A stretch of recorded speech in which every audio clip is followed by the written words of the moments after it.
আমি ভেবেছিলাম আমি একা, চারপাশে সবাই আছে কিন্তু কেউ আমাকে বোঝে না। আমি হাসছিলাম আর ভেতরে ভেতরে ভাঙছিলাম। সেদিন বৃষ্টি হচ্ছিল, আমি জানালায় দাঁড়িয়েছিলাম আর কাঁদছিলাম। তারপর তুমি এলে, না বলা কোনো কথা, না বলা কোনো উপহার, শুধু একটা হাসি, একটা চাহনি। তুমি বললে না আমি আছি, কিন্তু আমি বুঝলাম তুমি আছো।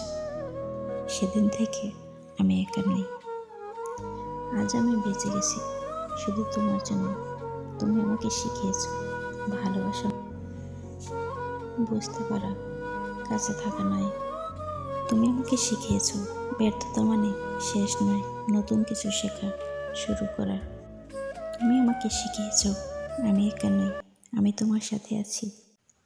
তুমি যদি কাউকে খুঁজে পাও যে তোমাকে বোঝে, তাকে ছেড়ে যেও না, কারণ সে তোমার সবচেয়ে বড় উপহার। আর আমি বেঁচে গেছি আজীবন।